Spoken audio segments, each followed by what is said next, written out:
Kaum muslimin dan muslimat yang semoga dirahmati oleh Allah Subhanahu wa taala. Al-Imam Ibnul Qayyim di dalam kitabnya Zadul Ma'ad, beliau menyebutkan ada beberapa sebab kebahagiaan. Beliau sebutkan ada 9 sebab kebahagiaan. Di antara sebab kebahagiaan yang beliau sebutkan, yang pertama adalah tauhid. Kita diberikan nikmat Islam oleh Allah Subhanahu wa taala, maka kita patut untuk bersyukur karena itu adalah nikmat yang sangat agung dan itulah sumber kebahagiaan. Kita mentauhidkan Allah Subhanahu wa taala, menyembah hanya kepada Allah saja dan juga tidak menyekutukannya dengan suatu apapun, ketahuilah itu adalah sumber kebahagiaan. Yang kedua adalah iman dan juga amal saleh. Kita masih diberikan keimanan oleh Allah Subhanahu wa taala dan juga mampu untuk beramal saleh, dan itu semuanya adalah karunia dari Allah, maka ini pun juga sumber kebahagiaan. Yang ketiga adalah ilmu. Alhamdulillah Allah mudahkan kita pula dalam menuntut ilmu sehingga kita memiliki ilmu dari Allah Subhanahu wa taala, ini pula sumber kebahagiaan. Yang keempat adalah inabah, kembali kepada Allah Subhanahu wa taala, bertaubat kepada Allah Subhanahu wa taala, istighfar, memohon ampun setelah kita melakukan dosa. Ini pun juga sumber kebahagiaan. Yang kelima adalah kita banyak berzikir, mengingat Allah Subhanahu wa taala. Alhamdulillah kita bermajelis ilmu ini juga dalam rangka berzikir kepada Allah Subhanahu wa taala. Kita mengingat Allah, mendengarkan firman Allah dan juga mendengarkan sabda Nabi Muhammad sallallahu alaihi wasallam. Ini pun sumber kebahagiaan. Yang keenam adalah kita berakhlak yang baik kepada sesama kita. Akhlakul karimah. Kita berakhlak yang baik kepada sesama kita. Baik itu kepada orang tua kita, kepada guru kita, kepada istri dan anak kita, kepada saudara-saudari kita, kepada paman bibi kita, kepada tetangga-tetangga kita, kepada orang-orang yang lainnya, maka ini pun juga sumber kebahagiaan. Kemudian yang ke-7, beliau menyebutkan bahwasanya sumber kebahagiaan adalah syaja'ah, yaitu sifat gentleman, berani, bukan sifat pengecut, maka ini pun juga sumber kebahagiaan. Yang ke-8 adalah mengobati segala penyakit hati. Penyakit hati apapun itu kita obati, baik itu syirik besar maupun syirik kecil, riya, sum'ah, kemudian nifaq, kemudian iri, dengki, hasad, dendam dan sebagainya, ini pun juga sumber kebahagiaan. Dan yang ke-9 adalah meninggalkan hal yang kurang bermanfaat. Meninggalkan hal-hal yang kurang bermanfaat termasuk daripada sumber kebahagiaan. Maka kaum muslimin dan muslimat yang semoga dirahmati oleh Allah Subhanahu wa taala, kajian kita pada pagi hari ini adalah penjelasan daripada apa yang beliau sampaikan tadi, 9 sebab kebahagiaan yang insyaallah kita akan bahas satu persatu. Yang pertama, sebab kebahagiaan yang pertama adalah kita mentauhidkan Allah Subhanahu wa taala, Islam. Kita tahu bahwasanya al-Islam maksudnya adalah al-istislamu lillahi bitauhid wal inqiyadu lahu bit-ta'ah wal bara'atu minasyirki wa ahli. Islam maksudnya yang pertama adalah kita menyerahkan diri kita kepada Allah Subhanahu wa taala dengan mentauhidkannya, dengan mengesahkan Allah di dalam rububiyah, uluhiyah dan juga asma wa sifat. Hanya Allah Subhanahu wa taala saja yang kita sembah dan kita tidak menyekutukannya dengan suatu apapun. Itulah al-istislamu lillahi bitauhid wal inqiyadu lahu bit-ta'ah. Kita tunduk kepada Allah Subhanahu wa taala dengan berbuat ketaatan kepadanya, dengan beramal saleh, dengan menjalankan perintah Allah dan juga menjauhi larangannya. Wal bara'atu minasyirki wa ahlihi. Yang ketiga adalah kita berlepas diri dari kesyirikan dan juga pelakunya. Inilah Islam. Dan Islam kita tahu ada 5 rukun, yaitu syahadatain, asyhadu an la ilaha illallah wa anna muhammadar rasulullah, kemudian iqamus shalah, menegakkan salat, ita'uz zakah, yaitu menunaikan zakat, shaum Ramadan, berpuasa di bulan Ramadan, wa hajjul bait man istata'a ilaihi sabila, dan berhaji bagi yang mampu. Itulah rukun Islam. Di mana Islam dibangun dari 5 rukun ini. Dan hendaklah kita bersyukur kepada Allah Subhanahu wa taala dengan sumber kebahagiaan yang pertama, yaitu Islam ini. Karena Allah Subhanahu wa taala berfirman di dalam surah Az-Zumar ayat ke-22. Az-Zumar ayat 22. Allah berfirman, "Afaman syaraha Allahu sadrahu lil-Islami fahuwa 'ala nurin min rabbih, fawailul lil-qasiyati qulubuhum min dzikrillah, ulaika fi dhalalin mubin." Apakah sama orang yang Allah Subhanahu wa taala bukakan dadanya, bukakan hatinya untuk menerima Islam sehingga dia berada di atas petunjuk Rabb-nya, dengan orang yang Allah Subhanahu wa taala sesatkan? Jadi ketika Allah bukakan dada kita untuk Islam, maka sejatinya Allah sedang memberikan sumber kebahagiaan. Kenapa? Fawailul lil qasiyati qulubuhum min dzikrillah. Karena orang yang tersesat, mereka adalah orang yang celaka, yaitu yang hatinya itu keras, tidak mampu untuk menerima kebenaran, tidak mengingat Allah Subhanahu wa taala, maka mereka itulah orang-orang yang berada di atas kesesatan yang nyata. Maka ketika Allah berikan kepada kita hidayah Islam, itulah sumber kebahagiaan. Ya, dada kita dibukakan oleh Allah Subhanahu wa taala. Ini yang pertama. Dalam firman yang lainnya, dalam ayat yang lainnya Allah berfirman, surah Al-An'am ayat 125. Allah berfirman, "Faman yuridillahu an yahdiyahu yashrah sadrahu lil Islam." Maka barang siapa yang Allah Subhanahu wa taala inginkan hidayah, inginkan Allah berikan hidayah, maka pasti Allah akan bukakan dadanya, lapangkan dadanya untuk menerima Islam. Orang yang diberikan hidayah oleh Allah Subhanahu wa taala, Allah akan lapangkan dadanya untuk menerima Islam. Wa may yurid an yudhillahu, dan barang siapa yang Allah hendak sesatkan dia, yaj'al sadrahu dayyiqan harajan ka'annama yas'adu fis sama. Maka Allah akan jadikan dadanya itu sempit, sesak, gelisah, gundah, susah. Seperti orang yang naik ke langit. Kita tahu semakin atas ya, tekanan oksigen semakin sedikit, sehingga apa? Semakin susah kita bernafas. Seperti seseorang yang naik ke atas, sesak dadanya karena tidak mampu untuk menahan tekanan udara. Maka inilah ikhwani fiddin rahimani wa rahimakumullah jami'an, nikmat Islam adalah sumber kebahagiaan. Dan kita patut bersyukur juga karena nikmat Islam ini adalah satu-satunya agama yang diterima oleh Allah Subhanahu wa taala. Inilah akidah kita. Allah berfirman di dalam surah Ali Imran ayat yang ke-19, "Innad dina 'indallahil Islam." Ali Imran ayat 19 Allah berfirman, sesungguhnya agama yang diterima di sisi Allah hanyalah Islam. Nah, ini sudah harga mati. Satu-satunya agama yang benar adalah Islam. Karena sebaik apapun orang di dunia, dia baik dengan tetangganya, sering membagi, sering membantu, tetapi tidak masuk kepada agama Islam, maka nantinya dia akan merugi di akhirat, sebagaimana firman Allah Subhanahu wa taala di surah Ali Imran ayat 85. Allah berfirman, "Wa may yabtaghi ghayral islami dinan fala yuqbala minhu wa huwa fil akhirati minal khasirin." Barang siapa yang mencari-cari agama selain daripada agama Islam, niscaya tidak akan diterima agama tersebut, dan kelak di akhirat dia termasuk daripada orang-orang yang merugi.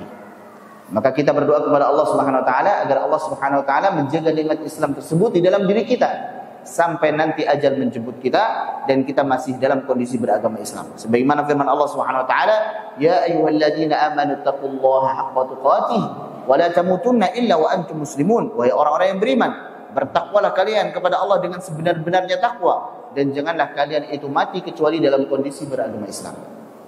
Maka inilah yang pertama, sumber kebahagiaan yang pertama, sebab kebahagiaan yang pertama adalah kita mentauhidkan Allah Subhanahu wa taala dan juga tidak mensekutukannya dengan suatu apapun. Yang kedua adalah iman dan juga amal soleh. Sumber kebahagiaan yang kedua adalah kita beriman kepada Allah Subhanahu wa taala dan juga beriman kepada malaikatnya, beriman kepada kitab-kitabnya, beriman kepada rasul-rasulnya, beriman kepada hari akhir, dan beriman kepada takdir Allah yang baik menurut kita maupun yang buruk menurut kita, karena semuanya baik menurut Allah. Selanjutnya kita beramal soleh. Beramal soleh maksudnya adalah kita melaksanakan perintah Allah dan juga menjauhi larangannya. Maka itulah sumber kebahagiaan yang kedua. Di dalam surah An-Nahl ayat 97, An-Nahl ayat 97 Allah berfirman, "Man 'amila shalihan min dzakarin aw untha wa huwa mu'minun falanuhyiyannahu hayatan thayyibah." Barang siapa yang dia beramal saleh, beramal saleh baik itu laki-laki maupun perempuan, dan dia adalah orang yang beriman. Jadi syaratnya adalah iman. Beramal saleh dan syaratnya dia harus beriman. Maka kami pasti benar-benar akan berikan dia penghidupan yang baik. Kami akan bahagiakan dia di dalam kehidupannya. Wala najziyannahum ajrahum bi ahsani ma kanu ya'malun, dan sungguh kami benar-benar pasti akan membalasnya apa yang dia lakukan tersebut dengan balasan yang lebih baik. Maka inilah adalah dalil bahwasanya iman dan amal soleh adalah sumber kebahagiaan. Siapa yang beramal soleh dari kalangan laki-laki maupun perempuan dan dia beriman kepada Allah dengan 6 rukun imannya, maka Allah akan berikan dia penghidupan yang baik, kebahagiaan di dalam kehidupannya. Dan Allah Subhanahu wa taala akan ganjar amalannya tersebut dengan ganjaran yang lebih baik. Kita tahu bahwasanya iman itu memiliki 6 rukun. Kalau tadi Islam memiliki 5 rukun, iman memiliki 6 rukun. Iman yang pertama adalah iman kepada Allah, yang kedua iman kepada malaikatnya, yang ketiga iman kepada kitab-kitabnya, yang keempat iman kepada rasul-rasulnya, yang kelima iman kepada hari akhir, dan yang keenam adalah iman kepada takdir. Yang baik menurut kita maupun yang buruk menurut kita. Khairihi wa syarrihi. Dan dalam beriman kepada Allah Subhanahu wa taala ada kaidah yang harus kita pegang. Setidaknya ada 3 kaidah. Kaidah yang pertama adalah bahwasanya kita harus mengimani 6 rukun iman tersebut secara totalitas, secara penuh. Jadi tidak bisa kita hanya beriman kepada Allah saja, malaikatnya saja, kemudian kitabnya, kemudian rasulnya, tapi tidak beriman kepada hari akhir. Tidak bisa. Harus totalitas. Sebagian lagi tidak beriman kepada takdir. Dia beriman kepada Allah, beriman kepada malaikat, beriman kepada kitab, beriman kepada rasul, beriman kepada hari akhir, tapi tidak beriman kepada takdir. Dia mengatakan bahwasanya kita ini diciptakan oleh Allah Subhanahu wa taala dalam kondisi terpaksa sudah, sebagaimana wayang. Semua sudah ditakdirkan. Mau nanti kita masuk neraka, masuk surga itu sudah ditetapkan. Mau nanti kita tersesat atau mendapat hidayah sudah ditetapkan. Maka kita nggak perlu lagi sibuk-sibuk beramal, sudah jalani saja takdirnya. Nah, ini adalah golongan apa? Jabariyah. Ya, dia menyangka bahwasanya Allah menciptakan seperti kita itu terpaksa menjalani takdirnya begitu saja, padahal kita diberikan pilihan. Wa nafsi wa ma sawwaha fa alhamaha fujuraha wa taqwaha. Memang benar bahwasanya seseorang itu takdirnya sudah ditentukan oleh Allah Subhanahu wa taala. Apakah nanti dia masuk surga ataukah masuk neraka? Sudah ditakdirkan. Tapi tidak ada yang tahu takdir Allah tersebut kecuali Allah Subhanahu wa taala saja. Jadi tugas kita adalah kita berusaha untuk menempuh takdir tersebut sebaik-baiknya. Nabi SAW bersabda, "Ma minkum min ahadin illa wa qad kutiba lahu maq'aduhu minal jannati aw minan nar." Tidaklah seorang di antara kalian kecuali telah ditetapkan takdirnya apakah nanti dia masuk surga atau masuk neraka. Maka mendengar sabda Nabi SAW tersebut, para sahabat akhirnya ada yang bertanya, "Ya Rasulullah, afala nattakil ala kitabina wa nada'ul amal?" Ya Rasulullah, kalau gitu kenapa kita enggak pasrah saja terhadap takdir kita dan kita tidak perlu beramal? Ya sudah, kalau sudah ditetapkan nanti masuk surga atau neraka, ya sudah, kita enggak usah beramal, kita pasrah saja. Maka apa jawab Nabi SAW? Qala i'malu. Bukan begitu, sudah beramal saja. Fa kullun muyassarun lima khuliqa lahu. Karena setiap orang akan dimudahkan untuk menempuh takdirnya sendiri-sendiri. Orang yang dia ditakdirkan untuk masuk ke surga, maka Allah akan mudahkan dia untuk menempuh jalan-jalan menuju surga. Maka beruntunglah jika hari ini alhamdulillah Allah mudahkan kita untuk salat, Allah mudahkan kita untuk puasa, untuk zakat, untuk menuntut ilmu, untuk baca Al-Quran, untuk berbuat baik, maka optimislah, husnudzanlah bahwasanya Allah takdirkan kita untuk ke surga insyaallah. Allahumma amin. Beliau melanjutkan, amma man kana min ahli sa'adati fayuyassaru li'amali ahli sa'adah.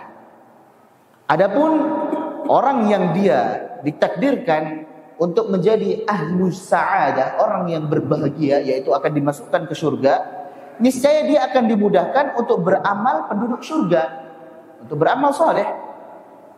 Sebaliknya, wa amma man kana min ahli syaqai, adapun orang yang ditakdirkan untuk menjadi ahli celaka, yaitu ahli neraka, fayuyassaru li'amali ahli syaqawati, maka dia akan dimudahkan untuk melakukan amalan ahli celaka, yaitu ahli neraka. Waliyadzubillah. Kemudian Nabi pun membaca, fa amma man a'ta wattaqa wa saddaqa bil husna fasanuyassiruhu lil yusra. Maka barang siapa yang dia itu memberi, berinfak dan juga bertakwa kepada Allah dan dia membenarkan kepada surga, beramal amalan ahli surga, fasanuyassiruhu lil yusra, maka kami akan mudahkan baginya untuk menempuh surga tersebut.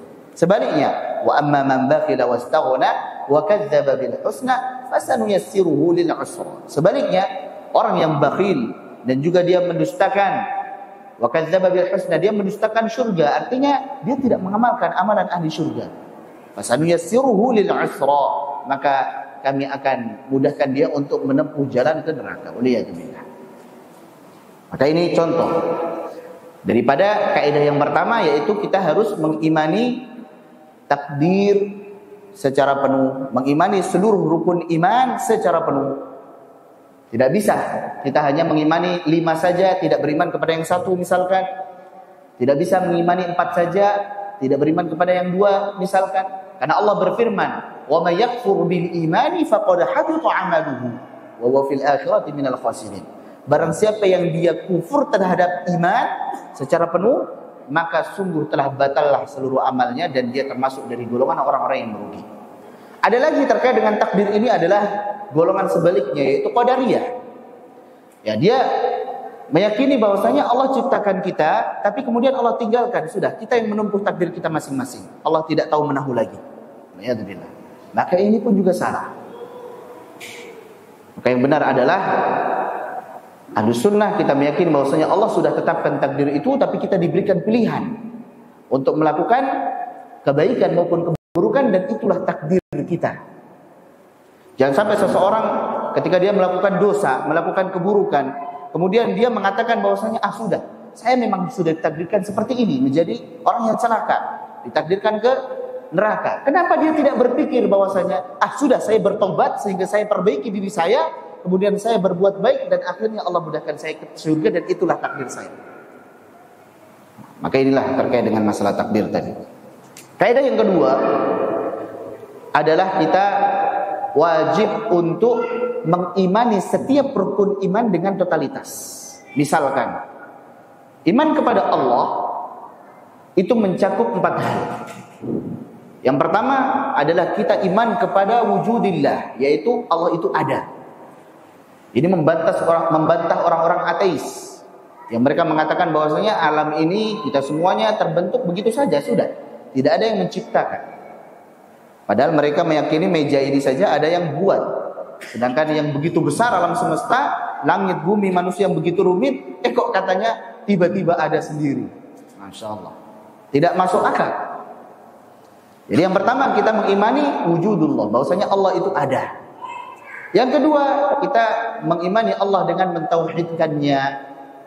Mentauhidkan di dalam rububiyah Allah Subhanahu wa taala, bahwasanya Allah lah satu-satunya zat yang menciptakan, Allah lah satu-satunya zat yang memberi rizki ciptaannya, Allah lah pemilik ciptaan-ciptaannya, Allah lah yang mengatur seluruh ciptaannya.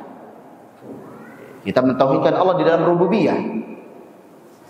Dan ini pun orang-orang kafir Quraisy, mereka mengakui bahwasanya ada zat yang bernama Allah, Tuhan. Yang kalau mereka ditanya, wala in sa'altahu man khalaqas samawati wal arda la yaquluna Allah. Kalau ditanya kepada mereka, siapa yang menciptakan langit dan bumi, mereka akan menjawab Allah. Artinya mereka mengakui bahwasanya ada pencipta alam semesta ini, yaitu Allah. Hanya saja mereka tidak mengibadahi Allah Subhanahu wa taala saja. Mereka menyekutukan Allah Subhanahu wa taala. Ada di antara mereka yang menyembah 4 Tuhan, ada yang menyembah 7 Tuhan misalkan. Ketika ditanya siapa 4 Tuhan tersebut, yang 1 di langit, yang 3 di bumi. Kalau lagi susah, mana yang kamu yang minta? Maka dia minta kepada yang di langit. Maka keimanan yang ketiga, keimanan kepada Allah, maksudnya adalah iman kepada uluhiyah Allah Subhanahu wa taala. Kita mentauhidkan Allah di dalam uluhiyahnya, bahwasanya Allah lah satu-satunya zat yang berhak untuk diibadahi. Yang keempat, kita mentauhidkan Allah di dalam asma wa sifat. Allah Subhanahu wa taala memiliki asmaul husna, nama-nama yang indah, dan juga as-sifatul ulya, sifat-sifat yang tinggi. Maka kita imani itu. Kita imani sebagaimana yang Allah Subhanahu wa taala sampaikan di dalam Al-Qur'an. Adapun bagaimananya, maka kita serahkan kepada Allah Subhanahu wa taala. Allah Subhanahu wa taala adalah zat yang tidak ada suatu apapun yang sama dengannya. Laisa kamitslihi syai'un wa huwas samiul basir. Di sini Allah Subhanahu wa taala menafikan tidak ada sesuatu apapun yang semisal dengan Allah. Tetapi setelahnya Allah mengisbatkan bahwa Allah itu Maha mendengar lagi Maha melihat. Pertanyaannya, manusia melihat dan mendengar atau tidak? Tetapi apakah kita katakan bahwasanya melihatnya Allah sama dengan melihatnya manusia? Tentunya tidak. Apakah mendengarnya Allah sama dengan mendengarnya manusia? Tentunya tidak. Maka kita isbatkan Allah Maha mendengar, Allah Maha melihat, Allah Maha mengetahui dan sebagainya. Tetapi bagaimana cara mendengarnya? Bagaimana cara melihatnya? Bagaimana cara mengetahuinya Allah? Allahu a'lam. Kita serahkan kepada Allah SWT. Maka inilah 4 aspek di dalam mengimani Allah Subhanahu wa taala. Dalam iman kepada Allah tadi harus kita imani secara totalitas. Tidak bisa kita mengimani hanya 3 saja misalkan, kemudian yang 1 tidak. Yang kedua, contoh adalah iman kepada malaikat.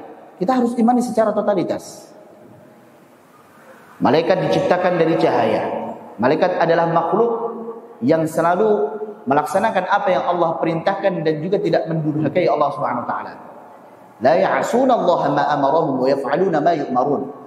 Ada malaikat Jibril, ada malaikat Mikail, ada malaikat pencabut nyawa, ada malaikat peniup sangkakala, ada malaikat yang menurunkan hujan, ada malaikat penjaga neraka, penjaga surga, ada malaikat yang senantiasa mengiringi kita dan sebagainya. Kita imani mereka secara totalitas. Kemudian kitab-kitabnya, misalkan Allah menurunkan kitab kepada para rasul. Ada Taurat, ada Injil, ada Zabur. Ada Al-Quran yang diturunkan kepada Muhammad SAW, ada Suhuf Ibrahim dan juga Musa. Kita imani seluruhnya. Nah, karena orang-orang Yahudi mereka imannya berhenti pada Taurat saja, tidak mengimani Injil dan juga tidak mengimani Al-Quran. Sedangkan orang-orang Nasrani mereka mengimani Injil, versi yang masih orisinil yang diturunkan oleh Allah Subhanahu wa taala, bukan yang sudah dirubah oleh tangan-tangan manusia. Tapi mereka tidak mengimani Al-Qur'an. Maka ini tidak sah keimanan mereka karena tidak totalitas dalam keimanan terhadap kitabnya tersebut. Kemudian iman kepada rasul-rasulnya. Kita imani rasul-rasul Allah Subhanahu wa taala, nabinya, rasulnya semuanya kita imani. Kalau di dalam Al-Qur'an Allah menyebutkan nabi dan rasul hanya 25 saja. Tapi itu bukan pembatasan. Wa rusulan qad qasasnahum 'alaika min qablu wa rusulan lam naqsusum 'alaik. Ada rasul-rasul yang memang kami sudah kisahkan kepadamu wahai Nabi Muhammad di Al-Qur'an ini. Ya, ada 25 nabi dan rasul. Namun masih banyak lagi rasul-rasul yang belum kami kisahkan kepadamu. Para ulama mengatakan bahwasanya jumlah rasul ada berapa? Ada berapa? Berapa? Siapa yang tahu jumlah rasul? 313. Ini menurut para ulama bahwa jumlah rasul ada 313. Sedangkan jumlah nabi lebih banyak daripada itu, yaitu 124.000. 124.000 nabi. Walaupun ini tidak ada hadis yang sahih yang menunjukkan jumlahnya tersebut, tapi inilah pendapat para ulama di kitab-kitab mereka. Yang penting yang harus kita imani bahwasanya nabi dan rasul itu banyak.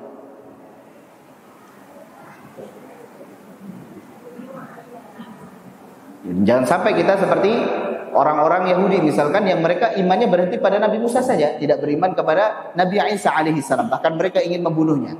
Sedangkan orang Nasrani imannya sampai kepada Nabi Isa saja, tidak beriman kepada Nabi Muhammad SAW. Maka ini tidak sah keimanan mereka terhadap Rasul dan batal keimanannya tersebut. Kemudian contoh lagi iman kepada hari akhir. Kita harus mengimani bahwasanya hari akhir itu pasti ada. Dengan tahapan-tahapan berikutnya, yaitu alam barzakh setelah kita meninggal, kemudian nanti hari akhir, kemudian nanti ada hisab, ada mizan, ada sirat, kemudian ada surga dan neraka. Maka kita harus imani itu secara totalitas. Takdir pun juga demikian. Jangan sampai orang percaya takdir Allah yang baik saja. Ya, kalau yang baik dia percaya ini takdir Allah ini. Tapi kalau yang buruk, dapat musibah dan sebagainya, dia tidak percaya terhadap takdir yang buruk menurut dia tersebut. Maka ini pun tidak sah keimanannya. Nah, ini kaidah yang kedua. Jadi kaidah yang pertama tadi apa? Kita wajib untuk mengimani seluruh rukun iman yang 6. Yang kedua, kita wajib mengimani setiap rukun iman yang 6 tersebut secara totalitas. Yang ketiga, kita wajib untuk mengimani keseluruhan rukun iman tersebut sesuai dengan dalil, bukan akal-akal kita. Contoh misalkan terkait dengan malaikat. Ada orang beriman, ya malaikat itu ada, diciptakan dari cahaya. Tapi dia beranggapan bahwa malaikat itu pernah salah. Contoh, malaikat Jibril pernah salah memberikan wahyu, harusnya kepada Ali, diberikannya kepada Nabi Muhammad. Wah, ini salah, berarti akal-akalannya dia. Tidak sah keimanannya. Dia percaya sebenarnya malaikat Jibril ada, menyampaikan wahyu, tapi dengan cara yang salah, bukan berdasarkan dalil. Padahal jelas, la ya'sunallaha ma amarahum wa yaf'aluna ma yu'marun. Kok bisa malaikat itu salah alamat? Gak mungkin. Pasti akan tepat sasaran. Contoh lagi misalkan, orang beriman kepada kitab. Dia percaya kepada Taurat, Zabur, Injil, versi orisinil. Kemudian percaya kepada Al-Quran. Tapi dia mengatakan bahwasanya Al-Quran yang ada sekarang ini sudah bukan yang asli lagi. Karena yang asli itu ada 3 kali lipat daripada Al-Quran sekarang. Yang disembunyikan entah di mana, Masya Allah. Jadi dia tidak percaya bahwasanya Allah telah menjaga Al-Quran tersebut. Padahal Allah berfirman dalam surah Al-Hijr, Inna nahnu nazzalna dzikra wa inna lahu lahafizun. Sesungguhnya kami yang telah menurunkan Al-Dzikra, yaitu Al-Quran, dan sesungguhnya kamilah yang pasti akan menjaganya. Ketika dia mengatakan bahwasanya ini Al-Quran sudah mengalami distorsi, ya, yang benar adalah yang 3 kali lipat, katanya lebih besar, nggak tahu di mana. Ini menurut pemahaman sebagian Rafidhah, orang-orang Syiah. Maka ini pun salah, tidak sah keimanan mereka. Contoh lagi misalkan di dalam beriman kepada Nabi dan Rasul. Ya, dia percaya bahwasanya Nabi Muhammad adalah Rasul. Tapi cara mengimaninya salah. Bagaimana itu? Dia mengimani bahwasanya setelah Nabi Muhammad masih ada Nabi lain. Dia iman pada Nabi Muhammad, betul. Tapi bukan sebagai Nabi yang terakhir. Padahal Allah berfirman, maka Muhammadun aba ahadin min rijalikum walakin Rasulullah wa khataman nabiyyin. Nabi SAW adalah penutup para nabi. Dia percaya bahwasanya ada nabi lain. Contoh Mirza Ghulam Ahmad misalkan, atau Musailimah al-Kadzdzab misalkan, dan sebagainya. Maka ini cara mengimani Rasul yang salah. Dan lain sebagainya. Ala kulli hal, ini tadi terkait dengan rukun iman yang merupakan poin kedua dari sumber kebahagiaan, yaitu kita beriman kepada seluruh rukun iman tersebut, totalitas di dalam setiap rukunnya, dan memahami setiap rukun iman tersebut dengan dalil, bukan dengan akal-akalan semata. Kaum muslimin dan muslimat yang semoga dirahmati oleh Allah Subhanahu wa taala. Di dalam mengimani takdir sebenarnya banyak sekali faedah. Bahkan Syekh Muhammad At-Tamimi rahimahullah taala di dalam kitabnya Al-Qawaidul Arba' beliau mengatakan, As'alullah al-Karim Rabbal 'Arsyil 'Azim ay yatawallaka fid dunya wal akhirah. Saya memohon kepada Allah yang Maha Mulia, pemilik 'arsy yang agung, agar menolongmu, menjagamu di dunia dan juga di akhirat. Wa ay yaj'alaka mubarakan aina ma kunta, dan menjadikanmu orang yang diberkahi dimanapun engkau berada. Wa ay yaj'alaka mimman idza u'tiya syakara wa idza batuliya sabara wa idza adnaba astaghfara fa inna haula'i thalatha unwanus sa'adah. Dan menjadikanmu di antara orang yang apabila diberi maka dia bersyukur, apabila dia dicoba, diberikan ujian, maka dia bersabar, dan apabila dia berdosa maka dia bersegera untuk beristighfar. Maka 3 inilah unwanus sa'adah, 3 tanda kebahagiaan. Maka ini termasuk ketika kita bersyukur atas pemberian Allah dan sabar atas ujian dari Allah. Ini pun juga termasuk daripada kita mengimani takdir Allah Subhanahu wa taala. Dan itulah sebab kebahagiaan. Kita bersyukur atas pemberian Allah Subhanahu wa taala. Orang yang bersyukur ketika Allah beri, pasti dia bahagia, pasti itu. Kenapa demikian? Di dalam surah Ibrahim, Allah Subhanahu wa taala berfirman pada ayat yang ke-7, wa idh ta'adzana rabbukum la in syakartum la azidannakum wa la in kafartum inna 'adzabi lasyadid. Dan ingatlah tatkala Allah mengumumkan, barang siapa di antara kalian yang bersyukur, niscaya pasti benar-benar akan aku tambahkan nikmat tersebut dengan nikmat yang lainnya. Bagaimana tidak orang yang bersyukur itu bahagia? sedangkan Allah Subhanahu wa taala menetapkan nikmat yang sudah ada padanya, bahkan menambahkannya dengan nikmat-nikmat yang lainnya. Masya Allah. Dan juga di dalam surah An-Nisa ayat 147 Allah berfirman, "Ma yaf'alullahu bi'adzabikum in syakartum wa amantum." Allah tidak akan mengadab kalian selama kalian itu bersyukur dan beriman. Wa kana Allahu syakiran 'alima. Dan sesungguhnya Allah adalah zat yang maha mensyukuri lagi maha mengetahui. Jadi selama kita bersyukur dan beriman kepada Allah, niscaya Allah tidak akan adab kita. Sebaliknya kalau kita kufur, maka Allah akan adab kita. Dan itulah sumber kebahagiaan, yaitu saat kita bersyukur kepada Allah Subhanahu wa taala. Di dalam sebuah hadis yang diriwayatkan oleh Imam At-Tirmidzi dari sahabat Abu Hurairah radhiyallahu anhu, Rasulullah sallallahu alaihi wasallam bersabda, "Warda bima qasama Allahu lak takun aghnan nas." Dan ridhalah terhadap apa yang Allah bagikan untukmu, niscaya engkau akan menjadi manusia yang paling kaya. Jadi kita ridha dengan pembagian Allah Subhanahu wa taala. Kita bersyukur. Karena syukur akan menjadikan kita bahagia. Karena kekayaan yang hakiki bukan dengan banyaknya harta, akan tetapi kekayaan yang hakiki adalah rasa cukup yang ada di dalam hati kita. Laisal ghina an kathratil 'ard, walakinnal ghina ghinan nafs. Bukanlah kekayaan yang hakiki itu adalah dengan banyaknya harta, akan tetapi kekayaan yang hakiki adalah rasa cukup yang ada di dalam dada, di dalam hati. Meskipun mungkin sedikit, tetapi kita syukuri. Apalagi kalau banyak, kita syukuri. Sebaliknya orang yang dia diberikan harta yang banyak, melimpah, banyak kendaraannya, mobilnya mewah, rumahnya di mana-mana, hartanya bertumpuk-tumpuk, akan tetapi senantiasa merasa kurang, sejatinya dia bukan orang yang kaya, tapi orang yang miskin. Miskin artinya kasihan. Kasihan dia. Tamak, merasa kurang terus.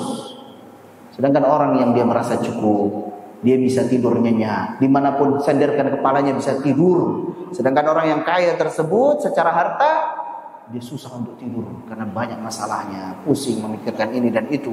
Untuk tidur saja dia harus minum obat penenang. Bukan mereka orang yang bahagia, tapi orang berbahagia adalah orang yang bersyukur terhadap apa yang Allah berikan kepadanya. Nabi SAW bersabda, "Qad aflaha man aslama wa ruziqa kafafan wa qanna'ahu Allah bima atah." Sungguh beruntung orang yang dia itu masuk Islam, kemudian Allah berikan dia rezeki yang cukup. Bukan rezeki yang banyak, tapi rezeki yang cukup. Kemudian dia merasa qanaah, merasa cukup dengan pembagian Allah Subhanahu wa taala tersebut. Ini orang yang beruntung, orang yang berbahagia. Dan berikutnya adalah wa idza batuliya sabara. Jika diuji dia bersabar. Masya Allah.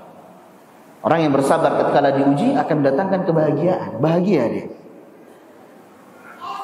Dan kita harus yakini bahwasanya selama kita mengatakan kami beriman, selama kita mengaku bahwasanya saya beriman kepada Allah, pasti akan diuji.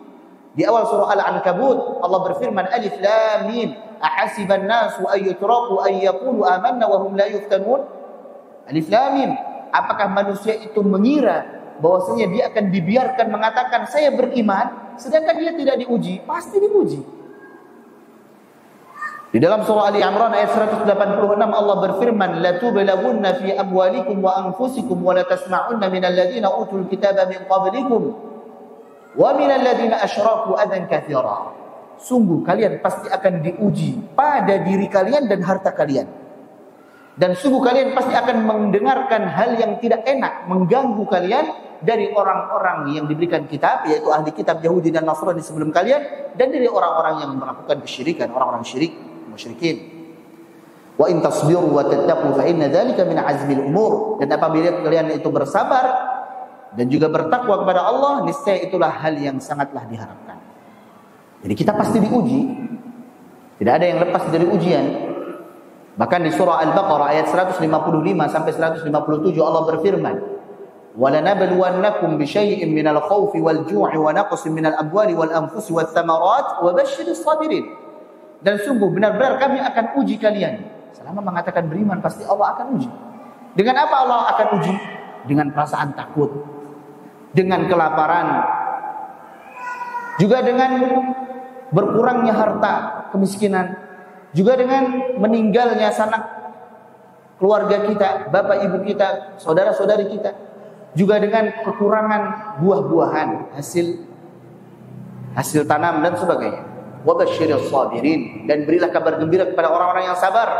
Siapa mereka? Alladzina idza asabatuhum musibatun qalu inna lillahi wa inna ilaihi raji'un. Yaitu orang-orang yang apabila diberikan musibah maka mereka mengatakan sesungguhnya kami adalah milik Allah. Kita ini semua milik Allah. Terserah mau Allah apakan.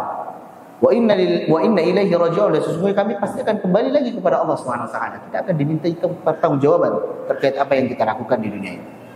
Ulaika alaihim salawatu min rabbihim rahmah. Apa yang didapatkan orang yang sabar tersebut? Mereka itulah yang akan mendapatkan pujian-pujian dari Rabb mereka, itu Allah Subhanahu wa taala. Mereka dipuji di hadapan para malaikat, si fulan orang yang sabar, masyaallah. Wa ulaika humul muhtadun, dan mereka itulah orang yang mendapatkan petunjuk. Dari ujung rambutnya sampai ujung kakinya diberikan petunjuk oleh Allah Subhanahu wa taala, sehingga dia akan ditahan dari hal-hal kemaksiatan. Dia akan dimudahkan untuk menempuh jalan-jalan kebaikan. Maka itu karena diberikan petunjuk oleh Allah Subhanahu wa taala. Tangannya dibimbing oleh Allah untuk melakukan kebaikan. Matanya akan dibimbing Allah untuk melihat yang hanya dihalalkan saja. Mulutnya akan dibimbing Allah Subhanahu wa taala untuk mengatakan hal-hal yang baik. Untuk membaca Al-Qur'an, untuk saling menasihati dalam kebaikan, untuk bertutur kata yang bagus, yang sopan, dan lain sebagainya. Anggota tubuhnya akan dibimbing oleh Allah Subhanahu wa taala. Itu yang didapat dari orang yang sabar. Maka ini yang harus kita yakini, bahwasanya semua kita pasti akan diberikan ujian. Jangan sampai kita berputus asa daripada rahmat Allah Subhanahu wa taala. Kita mengeluh. Karena justru apabila ada orang yang dia kok tidak pernah diuji, apa yang dia mau pasti akan keturutan. Mau pergi kemanapun bisa, mau beli apapun bisa, mau makan dan minum apapun bisa. Hati-hati, padahal dia sholat tidak, puasa tidak, zakat tidak, tapi kok bonus terus dia dapat, promosi terus dia dapat, semakin banyak penghasilannya. Maka hati-hati, itu adalah istidraj dari Allah Subhanahu wa taala, penguluran waktu. Sebagaimana sabda Nabi sallallahu alaihi wasallam, "Idza ra'aita Allah yu'ti al-'abda min ad-dunya ma yuhibbu wa huwa muqimun 'ala ma'asihi fa'lam annahu minhu istidraj." Jika engkau melihat Allah memberikan kepada seorang hamba perkara dunia yang hamba tersebut sukai, sedangkan hamba tersebut terus-menerus berbuat maksiat, maksiatnya jalan terus, enggak pernah sholat, tapi rezekinya kayaknya lancar, kaya dia, ketahuilah bahwasanya itu istidraj, itu penguluran waktu dari Allah Subhanahu wa taala, sehingga dia nantinya meninggal dalam kondisi su'ul khatimah wal iyadu billah, tidak sadar. Sampai Nabi sallallahu alaihi wasallam membaca firman Allah, "Falamma nasu ma dzukiru bihi fatahna 'alaihim abwaaba kulli syai." Tatkala mereka lupa terhadap apa yang diperingatkan kepada mereka, tidak melaksanakan apa yang Allah perintahkan dan juga melanggar apa yang Allah larang, maka Allah bukakan seluruh pintu kebaikan, seolah-olah dia diberikan rezeki, dapat ini, dapat itu, tercukupi kehidupannya. Hatta idza farihu bima utu, sampai kalau dia merasa senang dia dapat kebaikan,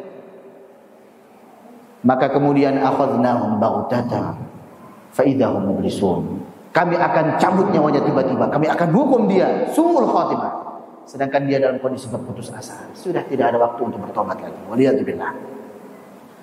Makanya ikhwani fiddin rahimani wa rahimakumullah jami'an, sesungguhnya ketika Allah berikan kita ujian, seperti misalkan kondisi sekarang, ada sebagian saudara-saudari kita yang mungkin Allah sedang uji dengan datangnya tamu ke rumahnya, banjir. Maka seorang mukmin haruslah dia bersabar terhadap ujian dari Allah Subhanahu wa taala tersebut. Nabi SAW bersabda, "Ajaban li amril mu'min." Sungguh menakjubkan perkaranya seorang mukmin. Inna amrahu kullahu khair. Sesungguhnya perkaranya itu semuanya baik. In asabathu sarra'u syakara. Kalau dia mendapatkan kebaikan, dia bersyukur. Wa in asabathu dharra'u sabara. Kalau dia mendapatkan ujian, dia bersabar. Fakana khairul lahu. Maka itu baik baginya, masyaallah. Dan Nabi SAW bersabda, "Inna 'idhamal jazaa'i ma'a 'idhamil bala." Sesungguhnya besarnya balasan sesuai dengan besarnya ujian. Wa innallaha idza ahabba qauman ibtalahum. Dan sesungguhnya Allah jika menyukai, mencintai suatu kaum, pasti Allah akan uji dia. Nah, maka bersyukur harusnya ketika diberikan ujian oleh Allah, berarti Allah cinta kepada kita. Faman radiya falahu ridha, barang siapa yang ridha dengan ketetapan Allah tersebut, maka Allah pun akan meridhoinya. Wa man sakhita falahu sukhut, Barang siapa yang dia itu tidak ridha, dia itu jengkel, dia itu benci, maka Allah pun akan membencinya. Maka ikhwan fillah rahimani wa rahimakumullah jami'an, bersyukurlah saat Allah masih menguji kita. Itu artinya kita masih beriman, kita masih dicintai oleh Allah Subhanahu wa taala, tinggal bagaimana kita menyikapi ujian tersebut. Ketika kita sabar, maka ketahuilah bahwasanya pahala orang sabar itu tanpa batas. Di surah Az-Zumar ayat yang ke-10 Allah Subhanahu wa taala berfirman, "Innama yuwaffas sabiruna ajrahum bighairi hisab." Hanya saja disempurnakan pahala orang-orang yang sabar itu tanpa batas. Sehingga Imam Sulaiman bin Al-Qasim beliau mengatakan, "Kullu 'amalin yu'rafu thawabuhu illa as-sabr." Setiap amalan itu sudah diketahui balasannya, ganjarannya, pahalanya, semua sudah diketahui. Oh, ini 10 kali lipatnya. Oh, ini 700 kali lipatnya. Oh, ini sekian pahalanya. Kecuali sabar. Kenapa? Karena sabar pahalanya tanpa batas. Sangat banyak. Hanya Allah yang tahu saja. Masya Allah. Ikhwani fillah rahimani wa rahimakumullah jami'an. Berikutnya, tadi itu masih poin yang kedua, yaitu kita beriman dan beramal soleh. Beramal soleh artinya kita melaksanakan apa yang Allah Subhanahu wa taala perintahkan dan juga menjauhi apa yang Allah larang. Bayangkan ketika kita sholat, kita merasakan ketenangan. Ketika kita berhadir di majelis ilmu, kita merasakan ketenangan. Ketika kita membahagiakan saudara-saudari kita, kita pun bahagia, merasakan ketenangan. Sebaliknya ketika kita bermaksiat, Anda pun merasakan kebahagiaan itu hanya sementara saja. Merasakan kelezatan itu hanya sementara saja. Seterusnya yang tersisa hanyalah penyesalan, perasaan gundah gelisah, tidak tenang hatinya. Yang ketiga, sumber kebahagiaan yang disampaikan oleh Al-Imam Ibnul Qayyim adalah ilmu. Ilmu adalah sumber kebahagiaan. Bagaimana tidak, dengan ilmu tersebut kita mampu melihat mana yang benar, mana yang salah, mana yang halal, mana yang haram. Seolah di dalam ruangan yang gelap kita pun diberikan cahaya ilmu, sehingga kita mampu untuk melihat. Berbeda dengan orang yang tidak berilmu, maka dia seperti orang yang buta, tidak bisa melihat. Allah Subhanahu wa taala berfirman dalam surah Az-Zumar, "Qul hal yastawi alladziina ya'lamuuna wal ladziina la ya'lamuun." Katakanlah, apakah sama orang yang mengilmui, orang yang memiliki ilmu dan orang yang tidak memiliki ilmu? Innama yatadzakkaru ulul albab. Yang bisa mengambil pelajaran hanyalah orang yang memiliki akal. Tidak sama orang yang ilmu dan juga orang yang tidak memiliki ilmu. Di dalam surah Al-Mujadilah atau Al-Mujadalah ayat 11 Allah berfirman, "Yarfa'illahu alladhina amanu minkum walladhina utul ilma darajat." Allah Subhanahu wa taala akan mengangkat derajat orang yang beriman di antara kalian dan yang memiliki ilmu beberapa derajat. Jadi Allah tinggikan dia daripada orang yang tidak memiliki ilmu. Dan hanya orang-orang yang berilmu saja yang betul-betul takut kepada Allah Subhanahu wa taala. Di dalam surah Fatir ayat 28 Allah berfirman, "Innama yakhsyallaha min ibadihi ulama." Hanya saja yang takut kepada Allah itu hanyalah para ulama, orang-orang yang berilmu saja. Yakhsha itu beda dengan yakhaf. Yakhsha itu takut, tetapi takutnya tersebut menjadikan dia dekat kepada yang dia takuti, yaitu Allah. Kalau kita takut pada binatang buas misalkan, kita akan menjauh dari binatang buas tersebut. Tapi ketika takut kepada Allah, justru malah mendekat terhadap Allah SWT. Dan juga hadis yang banyak sekali tentang keutamaan daripada menuntut ilmu dan itu mendatangkan kebahagiaan. Bagaimana tidak kita bahagia? Sedangkan Allah mudahkan kita untuk menempuh jalan menuju surga. Ya, hadis yang kita bawakan tadi, "Man salaka tariqan yaltamisu fihi 'ilman sahalahu Allahu bihi tariqan ila al-jannah." Barang siapa yang menempuh suatu jalan untuk menuntut ilmu, niscaya Allah akan mudahkan baginya jalan menuju surga. Bagaimana tidak bahagia orang yang dimudahkan jalannya menuju surga? Dan itu dengan ilmu. Bahkan dalam hadis yang lain Nabi sallallahu alaihi wasallam bersabda, "Wa majtama'a qaumun fi baitin min buyutillah." Tidaklah suatu kaum, suatu kelompok dia berkumpul dalam salah satu dari rumah-rumah Allah, masjid. Yang kita lakukan sekarang, apakah hanya kumpul-kumpul saja? Tidak. Ada aktivitasnya di situ. Yatluna kitab Allah. Mereka kumpul untuk membaca kitab Allah. Ada yang baca Al-Quran. Wa yatadarasunahu fima bainahum, dan saling mempelajari di antara mereka. Membahas tafsirnya, mengkaji isi kandungannya. Apa yang akan didapat? Illa nazalat alaihimus sakinah. Kecuali pasti akan turun kepada mereka ketenangan. Akan tenang. Banyak di antara kita yang mungkin memiliki problem di dalam kehidupannya, problem dengan orang tuanya mungkin, dengan tetangganya mungkin, dengan anak istrinya mungkin, dengan keluarganya, dengan atasannya di tempat kerja dan lain sebagainya. Bagaimana cara mencari ketenangan? Datang ke majelis ilmu. Apakah masalahnya selesai? Belum. Tapi paling tidak punya modal utama untuk menyelesaikan masalah, yaitu ketenangan hati. Tenang jiwanya. Sehingga tidak gerusa-gerusu, tidak temperamen di dalam menghadapi masalah tersebut, tenang. Sehingga masalahnya pun terselesaikan dengan baik. Nazalat alaihimus sakinah. Turun kepada mereka ketenangan. Saking tenangnya kadang sampai bisa tidur. Masya Allah. Apalagi kalau khutbah Jumat, Masya Allah, khusyuk semuanya. Tenang, tidur, Masya Allah. Karena berada di majelis ilmu, Masya Allah. Bukan itu maksudnya, walaupun itu kenyataannya. Ada seseorang yang dia itu pusing, orang non-muslim. Dia banyak masalah, ingin mengakhiri hidupnya, pengen bunuh diri, gak bisa tidur berhari-hari.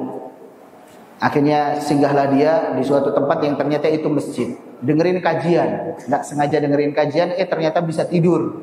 Gak sengaja juga tidur. Bangun-bangun dia kaget, gak jadi bunuh diri. Akhirnya bisa tidur, karena selama ini pengen tidur gak bisa-bisa.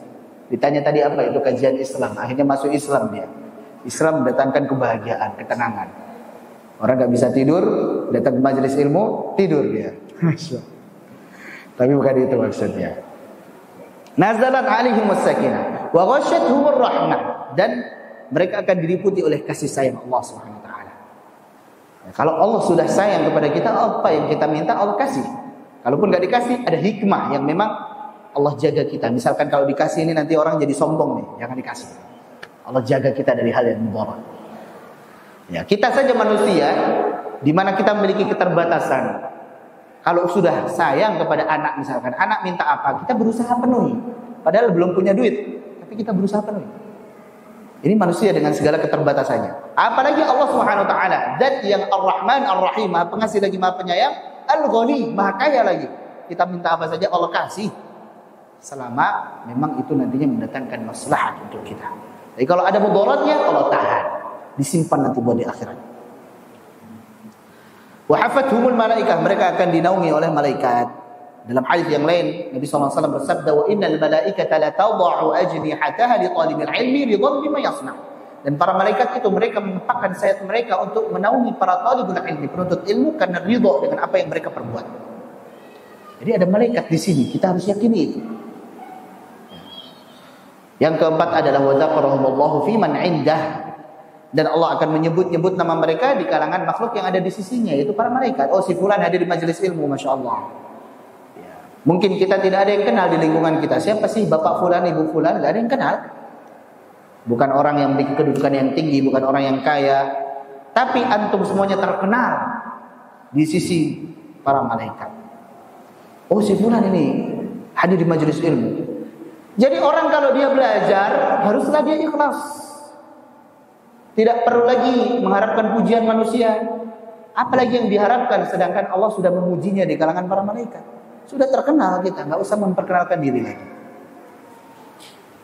Maka inilah ikhwan fillah, dengan ilmu tersebut seseorang akan bahagia karena mendapatkan banyak sekali kebaikan. Ya, tadi itu 4 kebaikan di dalam majelis ilmu. Walaupun nanti kita nggak paham apa yang disampaikan Ustadz, misalkan apa ini Ustadz? Yang penting dapat 4 ini minimal.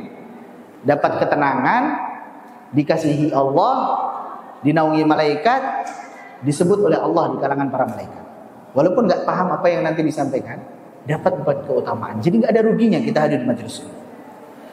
Bahkan jauh sebelum itu kita sudah berniat saja mau hadir dan ternyata bisa hadir, dapat pahala.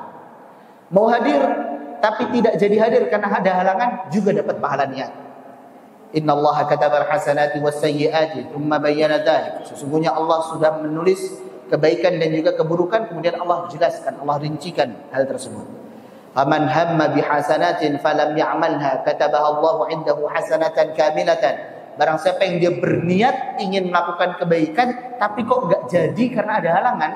Misalkan pengen hadir di majelis ilmu tapi ternyata banyak bocor di jalan, atau tiba-tiba ada tamu, atau tiba-tiba sakit, enggak jadi hadir dia.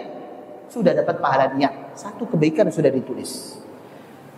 Wa man hamma bi hasanatin fa'amilaha katabaha Allahu 10 hasanatin.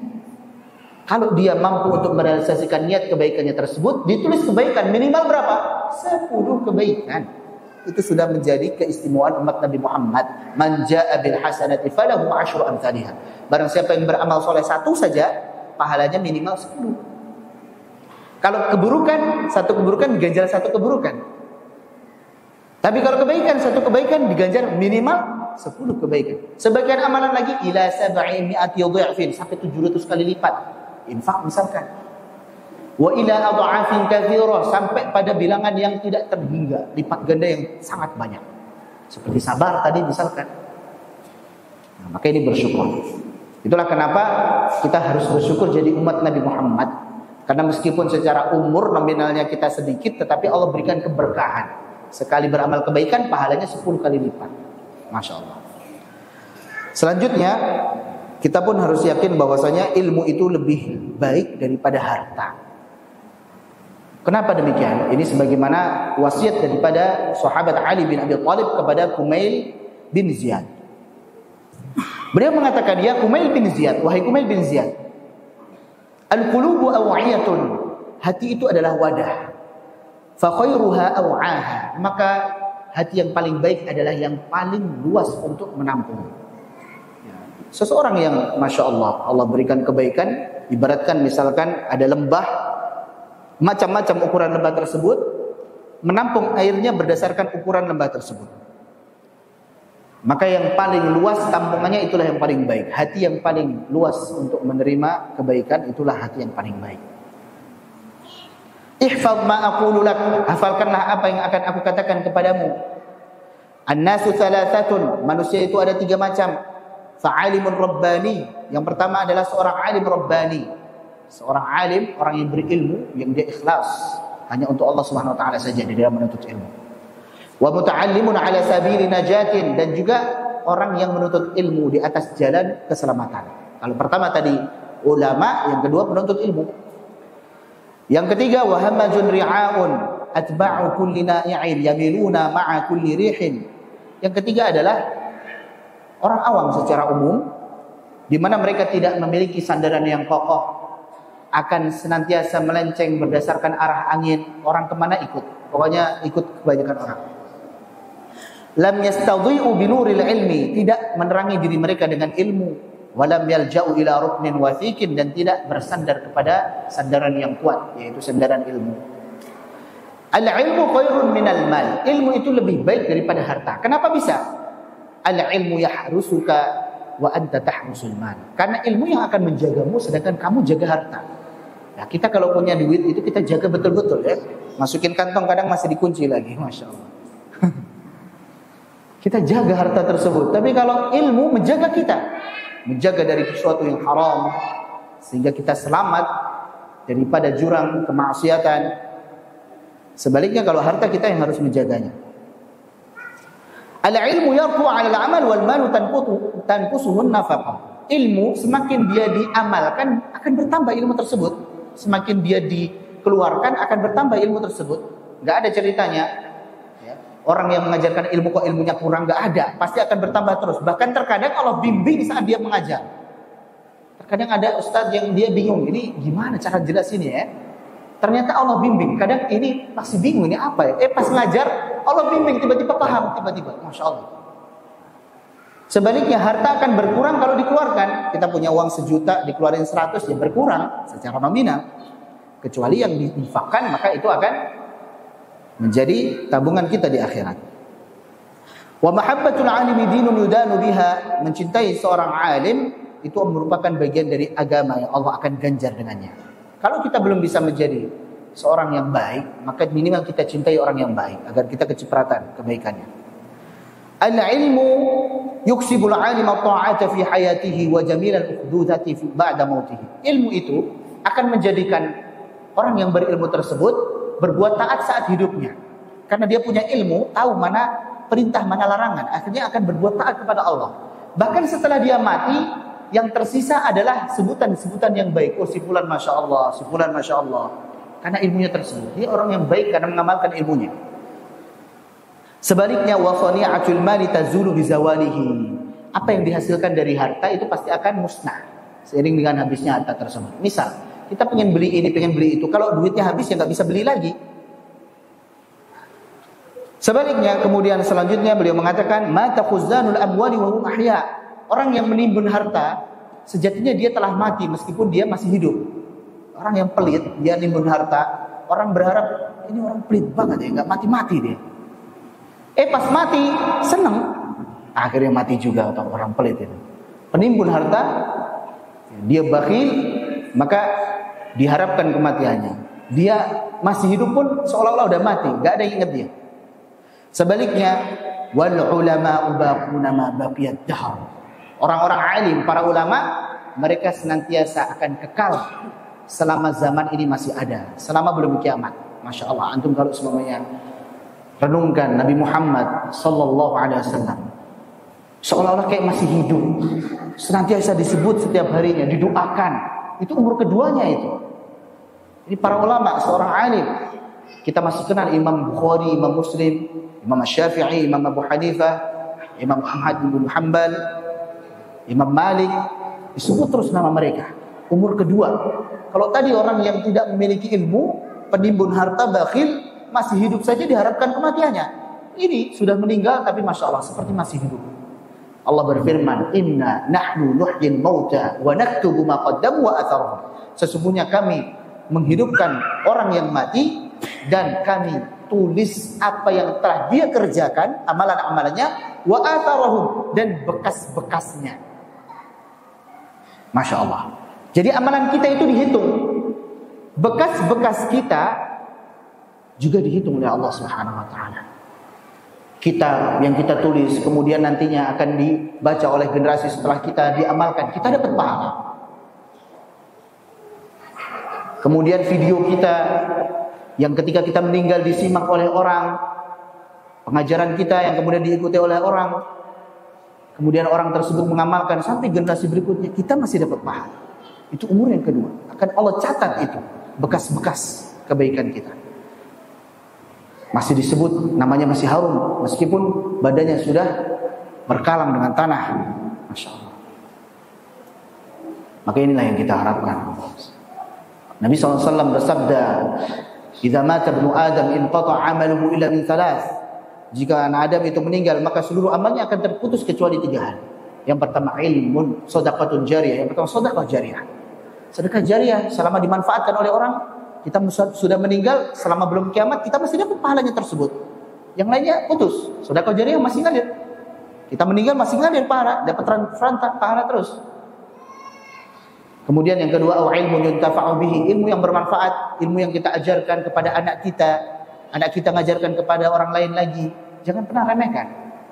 Cuman ngajar Al-Fatihah. Itu anak antum kalau ngajarin Al-Fatihah lagi ke orang itu lagi yang ngajarin ke orang lain, itu jadi pahala jariyah. Dan juga anak soleh yang mendoakan orang tuanya. Anak soleh sendiri sudah aset. Tanpa mendoakan pun anak soleh ini sudah menjadi pahala jariyah untuk anaknya. Apalagi mendoakan.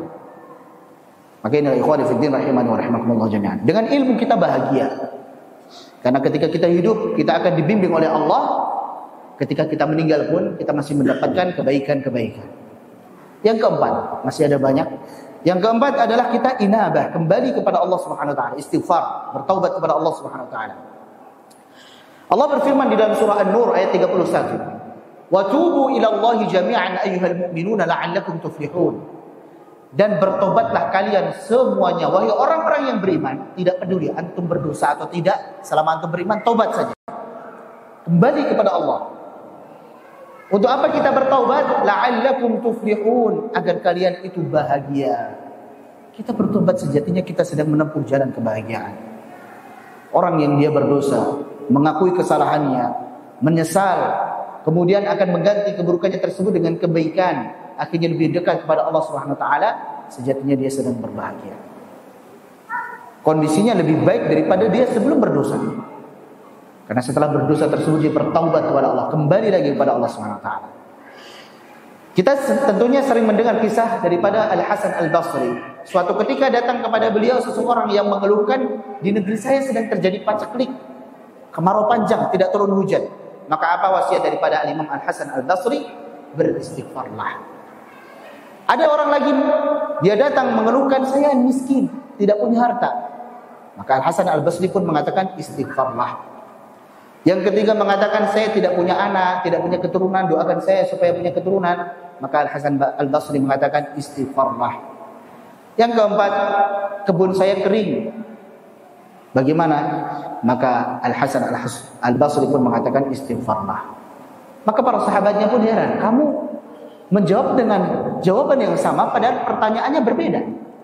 Al-Hasan Al-Basri akhirnya membacakan firman Allah, "Faqultu astaghfiru rabbakum innahu kana ghaffara." Ini ada perkataan daripada Nabi Nuh kepada umatnya. Di surah Nuh ayat 10 sampai ayat 12. Maka aku katakan kepada mereka, itu Nabi Nuh katakan kepada kaumnya, istaghfiru rabbakum, istighfarlah kalian, mohonlah ampun kalian kepada Rabb kalian, innahu kana ghaffara, sesungguhnya dia adalah zat yang maha pengampun. Apa yang akan didapat dengan istighfar tersebut? Yursilis samaa 'alaikum midrara. Allah akan turunkan air hujan yang deras yang membawa manfaat, sehingga paceklik tersebut akan hilang dengan air hujan. Wa yumdidukum bi amwalin wa banin. Allah akan tambahkan untuk kalian harta-harta dan anak-anak. Bagi yang mengeluhkan saya miskin, Allah tambahkan harta dengan istighfar. Tentunya setelah berusaha juga, dia harus menempuh sebab. Dan juga akan ditambahkan anak bagi yang susah untuk mendapatkan anak. Banyak-banyak saja istighfar kepada Allah. Diyakini betul, barangkali banyak dosa kita, akhirnya Allah mudahkan untuk memiliki anak. Wa yaj'al lakum jannati wa yaj'al lakum anhara. Allah akan jadikan untuk kalian itu kebun-kebun yang rindang, yang dimanfaatkan, dan Allah akan alirkan untuk kalian itu sungai-sungai subur, bermanfaat untuk tanaman yang ada di sekitarnya. Masya Allah. Ini karena istighfar, kembali kepada Allah Subhanahu wa taala. Al-Imam Ibnul Qayyim, beliau mengatakan, "Idza aradallahu bi'abdihi khairan." Jika Allah inginkan dari hambanya itu kebaikan, futiha lahu min abwabit taubah, maka akan dibukakan baginya pintu-pintu taubat, wan nadam, dan penyesalan. Jadi hamba ini, kalau Allah inginkan kebaikan baginya, Allah jadikan dia itu berdosa. Dia terjerumus di dalam kemaksiatan, akhirnya kemudian dibukakan pintu taubat. Dia katakan, "Rabbana zalamna anfusana wa illam taghfir lana wa tarhamna lanakunanna minal khasirin." Wahai Rabb kami, sesungguhnya kami telah menzalimi diri kami pribadi dengan berbuat dosa. Apabila Engkau tidak mengampuni kami dan juga mengasihi kami, niscaya kami akan menjadi orang-orang yang merugi. Wan nadam, dia menyesal. Wal inkisar, merasa bersalah. Wadzul, merasa hina dengan dosanya tersebut. Masya Allah, dia teringat dosa-dosanya. Dan juga wattadarru' ilaihi, merasa tunduk kepada Allah Subhanahu wa taala, sehingga keburukannya tersebut rahmatan lahu, menjadi rahmat baginya. Hatta yaqula aduwullah, sehingga iblis musuh Allah mengatakan, "Ya laitani, celaka aku, taraktuhu wa lam uqi'hu." Seandainya dulu saya tinggalkan saja dia, enggak usah saya jerumuskan dia. Harusnya biarin aja dia, enggak usah dijerumuskan kepada kemaksiatan. Ini kok habis dijerumuskan, maka jadi lebih baik. Wa lam uqi'hu, dan saya tidak menjerumuskannya. Masya Allah. Maka inilah, bisa jadi dosa akan mengakibatkan kita masuk ke surga karena kita bertaubat kepada Allah Subhanahu wa taala. Dan sama Nabi Adam alaihi salam dan juga istri beliau, kondisinya lebih baik, lebih mulia setelah dia berdosa daripada sebelum berdosa. Karena ikhwani fi din rahimani wa rahimakumullah jami'an, sebab kebahagiaan yang keempat menurut Al-Imam Ibnul Qayyim adalah kembali kepada Allah Subhanahu wa taala. Yang kelima, banyak berzikir kepada Allah Subhanahu wa taala. Allah berfirman di dalam surah Al-Ahzab ayat 41. Al-Ahzab ayat 41. Ya ayyuhalladzina amanu dzkurullaha dzikran katsira. Wahai orang-orang yang beriman, berzikirlah kalian kepada Allah dengan zikir yang banyak. Banyaklah mengingat Allah Subhanahu wa taala. Kenapa? Karena orang munafikin juga berzikir kepada Allah, tapi mereka zikirnya itu sedikit. Innal munafiqina yukhadi'una Allah wa huwa khadi'uhum wa idza qamu ila sholati qamu kusala. Mereka juga salat, tapi salatnya malas-malasan. Yurawunan nas, mereka riak, ingin dilihat manusia. Wa la yadhkuruna Allah illa qalila. Mereka tidaklah mengingat Allah kecuali sedikit saja. Ini menunjukkan bahwasanya kita sebagai seorang yang beriman haruslah banyak mengingat Allah Subhanahu wa taala. Dengan apa kita mengingat Allah? Yang pertama dengan salat. Allah berfirman, wa aqimus sholata li dzikri, dan tegakkanlah salat untuk mengingatku. Ketika kita salat, kita sedang bermunajat kepada Allah Subhanahu wa taala, menyampaikan hajat kita kepada Allah Subhanahu wa taala. Kita sedang berkomunikasi dengan Allah Subhanahu wa taala.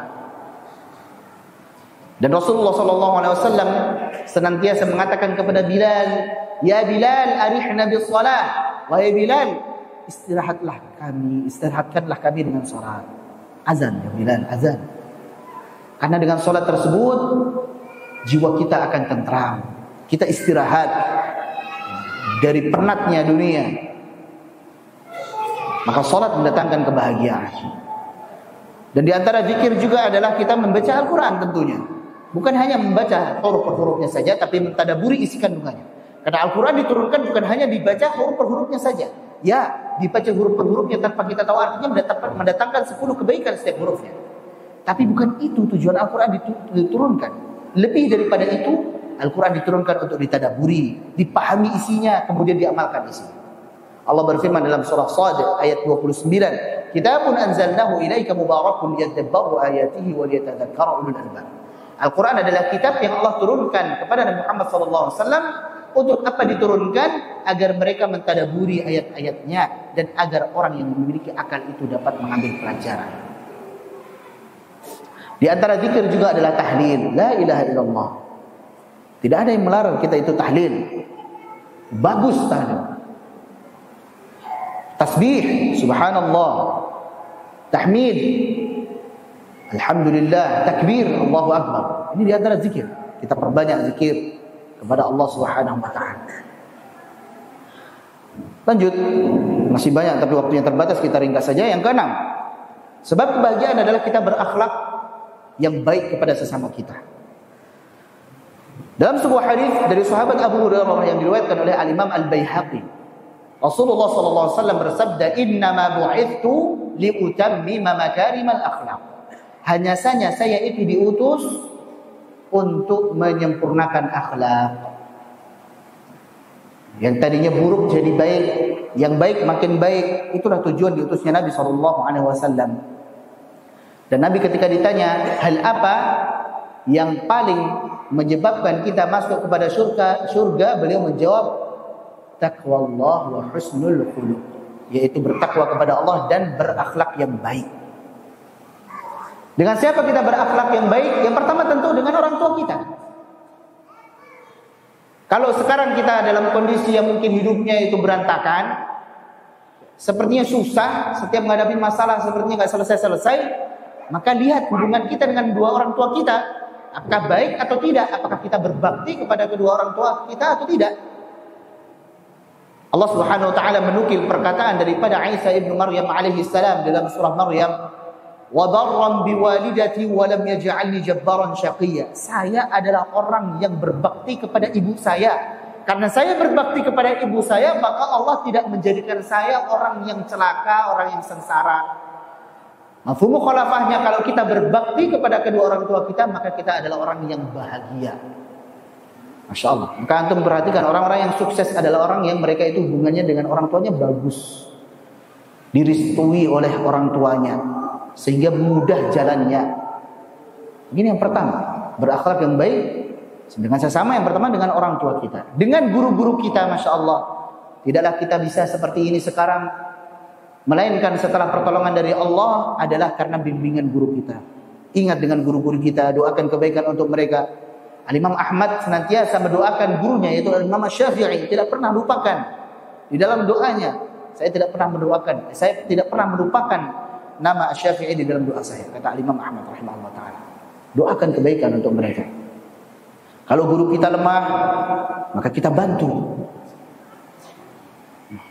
Kita doakan kebaikan untuknya, keluarganya, hidupnya, akhiratnya, dan sebagainya. Kepada istri kita, orang terdekat dengan kita adalah istri kita. Berbuat baik dengan keluarga kita, anak kita, Masya Allah. Terkadang orang dia berbuat baik dengan orang lain, tetapi dengan istrinya kasar, dengan anaknya galak, kasar. Masya Allah. Padahal Nabi SAW bersabda, khairukum li ahli. Sebaik-baik kalian adalah yang paling baik terhadap keluarganya. Wa ana khairukum li ahli. dan saya adalah orang yang paling baik terhadap keluarga saya. Maka kita berbuat baik kepada istri kita, kepada anak-anak kita, juga kepada saudara-saudari kita, kepada paman bibi kita, tetangga kita. Man kana yu'minu billahi wal yawmil akhir falyukrim jarahu. Barang siapa yang beriman kepada Allah dan hari akhir, hendaklah dia memuliakan tetangganya. Kepada fakir dan miskin, kepada yatim, janda, kepada orang-orang yang lemah yang lainnya, semua orang. Maka dengan kita berbuat baik sesama kita tersebut, insya Allah akan mendatangkan kebahagiaan. Tetapi perlu diingat, saat kita berbuat baik kepada sesama kita, harus kita ikhlaskan. Saya berbuat baik ini untuk Allah, bukan mengharapkan balasanmu, bukan mengharapkan kamu berbuat baik juga kepada saya, bukan. Karena manusia itu bermacam-macam. Ada yang kita baiki mereka tidak membalas dengan perbuatan baik. Apakah kita berhenti berbuat baik kepadanya? Tidak. Allah Subhanahu wa taala berfirman, "Innama nut'imukum liwajhillah." Hanya saja saya, orang yang berbuat baik ini, hanya saja kami memberi makan kalian itu untuk Allah Subhanahu wa taala. La nuridu minkum jazaa'a wala syukura. Kami tidak mengharapkan balasan dari kamu dan juga rasa terima kasih pun tidak. Kamu enggak terima kasih enggak apa-apa. Karena saya melakukan ini ikhlas untuk Allah Subhanahu wa taala. Nah, itu. Karena kalau kita nantinya berbuat baik kemudian mengharapkan balasan dari manusia, kita akan mendapatkan kekecewaan dan akhirnya kita tidak lagi berbuat baik. Maka salah kalau ada yang mengatakan orang jahat adalah orang yang berbuat baik tetapi dikhianati. Ya, dia bukan orang yang baik. Nggak ikhlas. Ya. Orang jahat lahir daripada orang yang baik tapi dikhianati. Masya Allah. Selanjutnya, ya kita harus bahagia dengan membahagiakan orang lain ya. Bahagia dengan membahagiakan orang lain. Yang ketujuh adalah berani, syaja'ah. Ya, keberanian, apalagi kalau kita benar, itu mendatangkan kebahagiaan. Jangan jadi pengecut, apalagi laki-laki. Laki-laki harus sebagai seorang yang berani. Terlebih lagi kalau kita benar. Ini yang ketujuh. Yang ketujuh adalah berani. Tadi yang keenam adalah berakhlak yang mulia kepada sesama. Yang kedelapan, langsung saja. Yang kedelapan adalah mengobati segala penyakit hati. Mengobati segala penyakit hati. Di antaranya adalah syirik kecil, riya dan sum'ah. Nabi SAW bersabda, "Inna akhwafa ma akhafu alaikum asyirkul asghar." Ay ar-riya. Hal yang paling saya takutkan dari kalian adalah syirik kecil, yaitu riya. Ya, seseorang dia melakukan ibadah karena ingin dilihat orang. Waliyadzubillah. Ini hati-hati. Semoga Allah selamatkan kita. Allahumma inni a'udzubika an usyrika bika wa ana a'lam wa a'udzubika lima la a'lam. Ya Allah, saya memohon perlindungan kepadamu dari berbuat syirik kepadamu sedangkan saya dalam kondisi mengetahui, saya sadar. Dan saya pun juga berlindung kepadamu dari berbuat syirik kepadamu sedangkan saya dalam kondisi tidak mengetahui, saya tidak menyadarinya. Orang yang riya dia tidak sadar bahwasanya dia sedang riya. Semoga Allah selamatkan kita semuanya. Penyakit hati yang lain contohnya ujub. Ujub, berbangga diri, akhirnya akan menyebabkan kesombongan. Berbangga diri. Merasa memiliki kelebihan daripada orang lain, yang akhirnya menyebabkan orang tersebut menolak kebenaran dan juga meremehkan manusia. Karena ujub akan mengantarkan kepada kesombongan. Ya. Jadi kesombongan akan menyebabkan seseorang itu masuk ke neraka. Karena Allah Subhanahu wa taala tidak akan masukkan ke surga orang yang memiliki kesombongan, bahkan sekecil biji sawi dalam hatinya. Waliyadzubillah. Dan ujub ini harus hati-hati. Nabi SAW bersabda, "Thalathun muhlikat." Ada 3 hal yang membinasakan. 3 hal yang membinasakan ini, yang pertama adalah syuhun muta', rasa kikir yang dituruti. Ya, pelit. Pikir-pikir terus, hitung-hitungan terus, Masya Allah. Apalagi sama keluarga juga pikir-pikir, pelit. Apalagi sama orang tua, waliyadzubillah, Masya Allah. Wa hawan muttaba', yang kedua adalah hawa nafsu yang diikuti. Mengikuti hawa nafsu. Apa yang diinginkan pokoknya harus tercapai. Pengen ini, pengen itu pokoknya harus tercapai. Masya Allah. Yang ketiga adalah i'jabul mar'i bi nafsihi. Seseorang ujub berbangga dengan dirinya sendiri. Waliyadzubillah. Penyakit hati yang lain yang harus diobati adalah hasad. Karena hasad ini sangatlah berbahaya. Seseorang yang hasad sejatinya adalah orang yang susah hidupnya. Gelisah dia setiap hari. Kita haruslah menjadi orang yang SMS, senang melihat orang senang. Jangan sampai jadi SMS juga, susah melihat orang senang. Jadi kita harus senang melihat orang senang, susah melihat orang susah. Jangan sampai senang melihat orang susah, susah melihat orang senang. Masya Allah. Jadi orang hasad itu macam-macam. Ada yang hasadnya itu pengen menghilangkan nikmat tersebut dari orang lain dan dia pengen mendapatkannya juga. Kok enak ya, dia kaya, saya pengen juga, tapi semoga dia nggak kaya lah, saya yang kaya.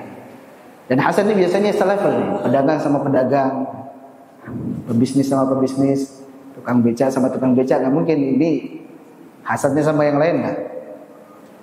Bahkan hasad di kalangan dai juga ada, dai dengan dai. Masya Allah, semoga Allah selamatkan kita. Nah, maka hasad seperti itu sangat berbahaya. Lebih bahaya lagi adalah orang yang dia itu mengharapkan nikmat tersebut hilang dari orang lain, tapi dia tidak mengharapkan nikmat tersebut. Ini kurang ajar. Saya yang penting nggak suka aja lihat dia itu senang. Yang penting dia nggak senang lah. Saya nggak senang nggak apa-apa. Ini kurang ajar. Masya Allah. Hasadnya sangat kurang ajar. Penyakit hati yang lainnya adalah nifaq dan juga dendam. Ya, di dalam surah Al-Hasyr Allah Subhanahu wa taala menyebutkan 3 golongan. Orang muslim itu kalau bukan dia itu muhajirin, kalau bukan ansor, kalau enggak ya yang ngikutin mereka. Maka kita enggak mungkin jadi muhajirin, udah lewat masanya. Al-ansor juga enggak. Kita adalah yang mengikuti mereka. Walladzina ja'u min ba'dihim yaquluna rabbana ighfir lana wa li ikhwanina alladziina sabaquna bil iman. Wa la taj'al fi qulubina ghillan lil ladzina amanu. Rabbana innaka ra'ufur rahim.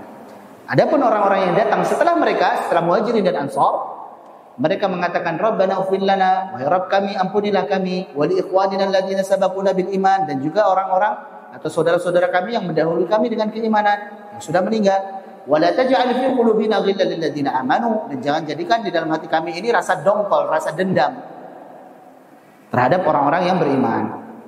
Maka itu yang harus kita obati. Dengan demikian, kalau kita singkirkan penyakit-penyakit hati tersebut, iri, dengki, nifaq, hasad, riya, sum'ah, dendam dan sebagainya, maka insya Allah dada kita akan luas, enak, tentram. Yang ke-9, yang terakhir adalah kita meninggalkan hal yang kurang bermanfaat. Ya, Al-Imam Ibnul Qayyim menyebutkan yang terakhir adalah meninggalkan hal yang kurang bermanfaat. Meskipun itu mubah, tapi jangan terlalu sering bermain di dalam hal yang mubah.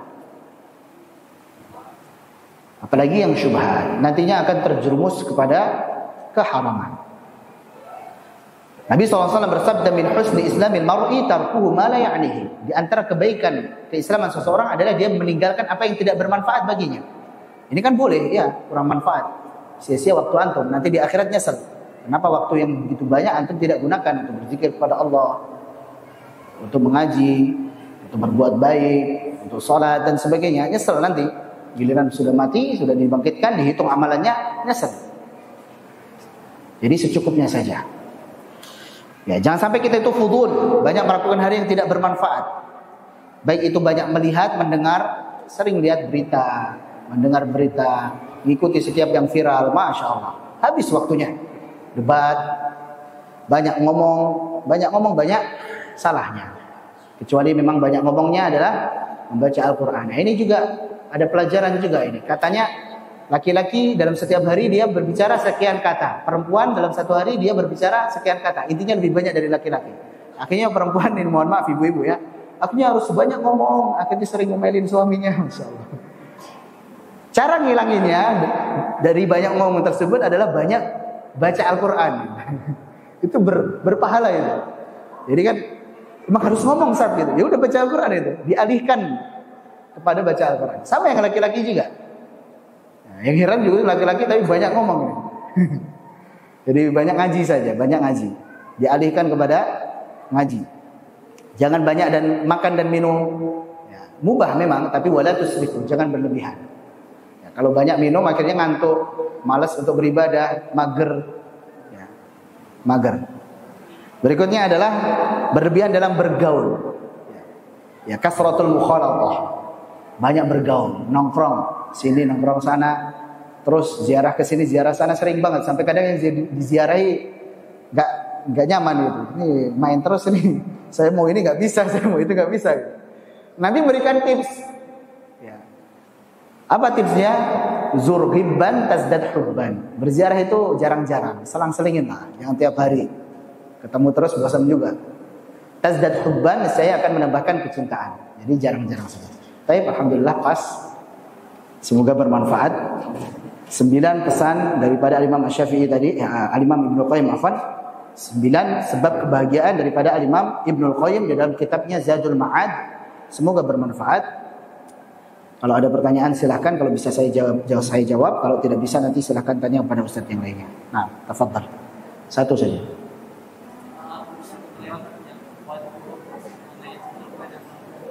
Ya?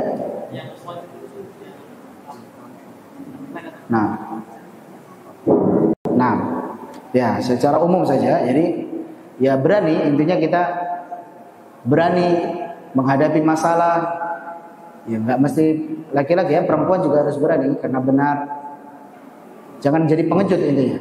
Seorang yang pengecut itu hidupnya nggak bahagia. Mau ke sini dia nggak berani, mau ke situ nggak berani, mau ngelakuin ini nggak berani, mau ngelakuin itu nggak berani. Jadi berani, harus berani melakukan hal-hal. Jangan insecure. Ya, jangan insecure juga, minderan, jangan. Demikian Allah a'lam bishawab.